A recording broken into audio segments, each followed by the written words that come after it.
Hopefully everybody's having a really, really good week. It's now hump day. It's the middle of the week and perfect time for Gerry and I to get in your Facebook feed, in your email, in your face, and talking about today's subject, which is how to capitalize on everything that's going out there in the marketplace. Now, no secret, prices are going up. No secret, inflation's happening. No secret, potential recessions on the loom.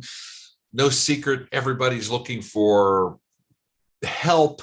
No secret, wages are raising. I mean, this is like everything that's crazy going on here. But at the exact same time, you guys are busy as hell. At least you should be. If you're not, hey, that's a different subject for a different day. This is really for the people that have been just busting their butts out there. I know, Gerry, we've been talking with a lot of our clients that are just literally setting records like every minute they're in the shop. Yeah, absolutely. And, why is it? Those are all of the, if you want to call them negative things, I hate to say negative things, but, inflation, all of that, most people view that as a bad thing. But on the good side, your customers have to fix their cars. We've talked a little bit, I think, last week about the new car prices, about the used car prices. They have no choice. They have to fix their cars, and that spells great things for our industry. I don't think with all of that bad stuff happening out there around us that we can't control, Ron. You always talked about the world and my world. There's a lot of things you can do to capitalize on the economy right now in your shop. And I guess one way to look at it is because of all that stuff that's happening out there. Look, that's a bonus. That's actually what's good for you. It may not be good for the economy, it might not be good for people individually or whatever, but it's this perfect storm of everything happening for auto repair shops that is really, really doing well. So before we get any further, just kind of let you know how you can get a hold of us. Look, we get on here every Wednesday and we do these live chats as often as we possibly can to give you some really good content, some ahas, things to think about. If you'd like to get a little bit more with Gerry and I on a weekly basis. We answer questions live. We do training live every single week within our war room, as well as if you'd like to have Gerry personally take you by the hand and show you the promised land to making all kinds of money and keeping a lot more of that money that's coming through your doors right now, as well as getting marketing, finding techs, all those things that you guys need to deal with in your shops. Gerry's the guy that can help you with. That is our Maverick Shop Owner Program. So enough about that. Let's jump into today. So we kind of knock things down to like 4 or 5 things that you can really do to capitalize on exactly what's going on right now. So Gerry, you want to go ahead and kick it off? Yeah. So I would say, number one, be careful what kind of cars you work on, right? I call them alligators. Stay away from the alligators in your shop. I know right now we're busy. I'll take everything in the door, but then we do a quick assessment on it. Is it something that we're able to repair and repair profitably? Because don't forget, I think the main thing about this is making money through the process. I know a lot of times, most everybody on the call, if you're in this business, I guarantee you started off as a tech. And what do techs want to do? We want to fix the car. Ooh, yeah, I fixed the car, but did you make money on it? I think heroes in almost every movie come back with bullets and arrows in them, or somehow they barely make it through. I don't want that to be you. So you can limit what kind of cars you work on, what kind of jobs you take in, and then take a look at your strength of your technicians. If you're great in diagnostics, make sure you get paid for that. And that would mean a diagnostic rate more than what your store rate is. And then if maybe, because of the situation with technicians, maybe you just got strong B-techs. Try to avoid some of those really complicated diagnostic jobs, because now's the time. You can't slow down. I always talk about inventory hours. You've got 8 hours for every technician sitting on the shelf. Your goal is to bill 8 hours per technician. If you've got one guy working on a car 3 hours and you're only getting 1 hour, it's a bad situation. Yeah, absolutely. And I want to kind of piggyback on there. Let's talk about the customer that's driving those cars, that has those jobs that need to be done. So I guess this falls under the umbrella of being picky and choosy. And I want you to pick and choose the people that you're working for as well. It's kind of a difficult thing when you've got your own clientele that you want to take care of, and then the phone's ringing off the hook and people asking, I need more help. I need to bring my car in, and they need the service. services, but there's only so many hours you have. There's only so many man hours you have. There's only so much life you have to give. So be picky and choosy about who you do business with. And we always find that, if you take your entire database of people, the people you've done work with before are by far your best people to work with again and again and again. They already know, love, and trust you. And, there's that mutual respect that you've built over all this time. But just because you've done business with them before doesn't mean they're the perfect customer right now. So what we typically find is if you take your entire database of people and just figure out how much they've spent over the last year, you'll find the bottom 50%, their average ticket is like peanuts compared to the top 50%. So when in a pinch, work with your better clientele, because higher average tickets typically breed higher average tickets. Okay. You don't want to be stuck with, as Gerry said, that alligator. That alligator is also the car owner as well. Just because they came and did business with you, probably turned you down with everything, or maybe they have an extremely well-maintained vehicle that they're coming to you and there's just no money there. Well, you can't afford the time right now. Okay. So number one here is be picky and choosy about the cars you work on, the jobs you take in, and the customers you get in the door. So that's number one. Gerry, number two.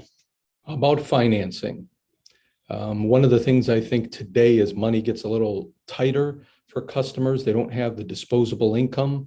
I find more and more people are using alternative financing. And for us, there's a lot of different companies out there. I'm not endorsing anyone, but for us, that's Synchrony, Car Care One, and we use quite a few for Snap. So you want to have a finance option for customers that have decent credit. Usually it's a 6 month, same as cash option. And then the other folks that maybe are a little bit credit challenged, and they're something for them to take advantage of as well. And you want to make it easy for them. We do more and more business with these financing, Snap and Synchrony for us.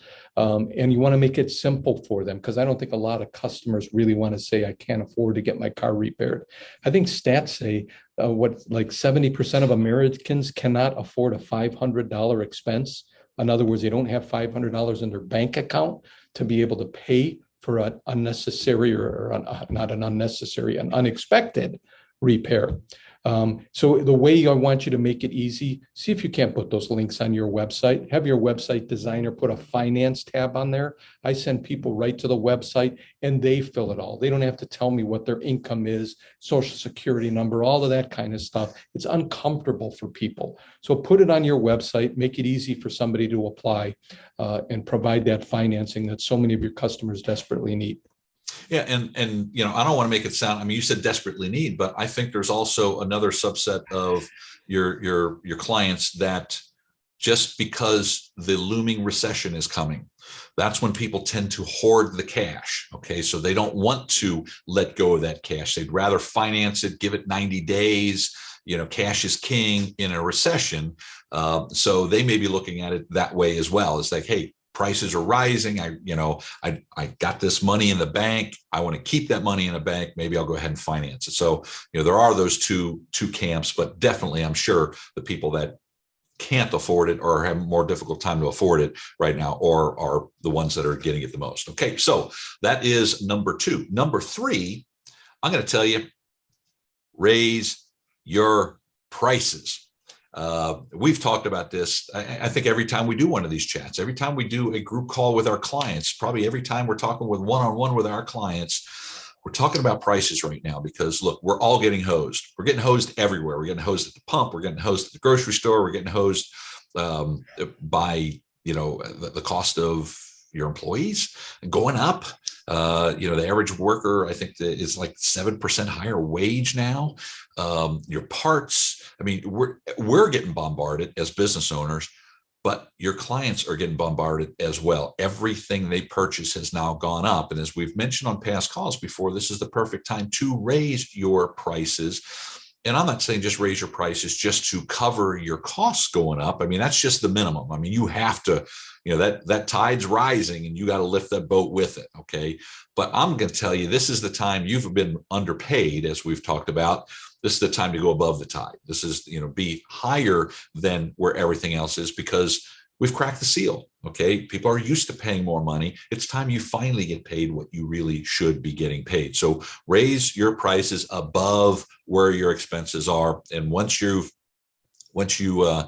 get to that pucker area, raise it a little bit more. Okay. Because that's where you're going to need, because eventually the tide's going to come up again. And then you want to raise above that tide of expenses coming in.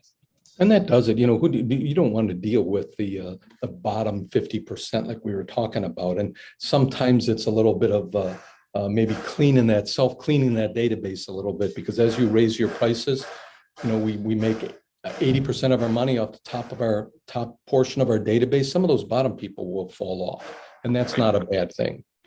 Yeah. So yes, raise your prices, parts, labor margins.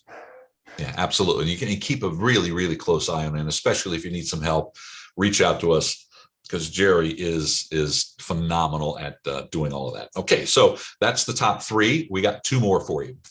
This one is near and dear to my heart because I think it falls into the marketing realm. You need to start providing, if you're not already, or improving your customer service. My God, the bar was low before. I mean, let's face it, the customer service was not king for a lot of people before. And that bar is just like, not only got lowered, I think they stomped it in below the level of the dirt. We're all used to getting really shitty service no matter where we go, treated poorly on the phone, treated poorly in person. Go to the grocery store and you got to bag your own groceries and run it through the scanner yourself. And, customer service sucks. Go to a restaurant and they say, usually it's a long wait, expect an hour long wait, or please be grateful for our employees, for those who showed up. I don't remember exactly what that sign is, but they're telling you before you walk in, expect lousy service. It's not going to be the way it used to be. Just being above the bar, offering better service, the thank you cards that you send, giving those car care gifts, having compassion for people, talking to people, shaking their hands, doing all of those little things. Man, people just aren't used to that, and it's easy to really stand out. Yeah, and it is easy to stand out by, you don't have to do a lot, but I'm going to tell you to go like way above it, okay? Because here's the reason why. If you look at the reviews that your shop's been getting, if you've been getting favorable reviews, nobody's talking about the service you're doing. They're talking about the customer service they're receiving, how friendly it was and how you made them feel and things like that. Those are the things that are going to get people talking about you, which is going to be good from the marketing standpoint. But it's also the thing that people are going to remember you for. So I pulled up this quote from Maya Angelou because Gerry's, I think you're the first person that I heard this from. And I know you've said this over and over and over. So I actually have it in front of me here because I want to make sure I get it right. People will forget what you said. People will forget what you did. People will never forget how you made them feel. Remember that, okay? Look it up, put it on your wall, get all your frontline employees that deal with your clientele to remember that, because that feeling is the reason why people are going to come back to you, okay? And don't forget that. And right now, it doesn't take them much to get them to feel really good because they're getting treated like shit everywhere else. Okay? Exclamation point. Yes. Number 4. That was number 4. Number 5, Gerry, you want to take the final one away? Yeah, well, reward yourself and your employees. It's really tough to find good people. So let them know how much you actually appreciate them. Maybe it's a cookout, maybe it's a golf outing, maybe it's taking them to a Major League Baseball game. All of those types of things are just awesome. So celebrate the victories with your employees. They'll remember it. And hopefully they'll show up for work every day, right? Absolutely. Yeah, look, and you can afford it. Look, you chances are you've been setting records. Hopefully you have, and hopefully your profits are way up. Hey, it's time to share the love. Okay. Not only you didn't get there on your own, right? Unless you're a one-man band, but you didn't get there on your own. You have a team around you that's been busting their ass. They've been staying late. They've been working out, and it's really hot, especially today, depending on where you're at, but they've sacrificed a lot for you as well. Even if you don't feel they've sacrificed it, look, they're showing up, and Lord knows that's above the bar for an average person right now, just showing up too. So share the love, let them know that you really appreciate them, because you can't do it without them. You really can't. And also at the same time, I know you're busy and you're thinking, well, when are we going to have time for this? Things will eventually slow down, I believe, maybe, but you got to put some money aside for yourself as well to take care of you and your family. Because, for those of you that, have been, are working 10, 12-hour days right now, you come home, you're not spending time with the family, the spouse. You don't want that stuff creeping into you. Life is entirely too short to just let things go by. So take a portion of those additional profits and that extra cash you're getting, put it aside in a special bank account where you're going to go out and just have a rocking time with your family, because they deserve it. You deserve it. And that's why you work so damn hard, right? I thought about that quote you had by Maya Angelou. Same thing with your employees. They'll never forget how you made them feel. So let them know how much you care about them. Absolutely. And with that, we're going to draw this to a close. So let me just go ahead and review those 5. Number 1, be picky and choosy about the cars, the jobs, and the people that you work with right now. Next thing, offer financing for people that are struggling right now with their money, or people that want to hoard their money and don't want to give you all of their money right now, but they'll do financing. The next thing, raise your prices above where your expenses are going. Okay, we want you getting ahead of this entire thing. Number 4, provide outstanding customer service. And number 5, reward yourself and your employees. Thanks for watching, everybody. We'll see you next week. Bye-bye.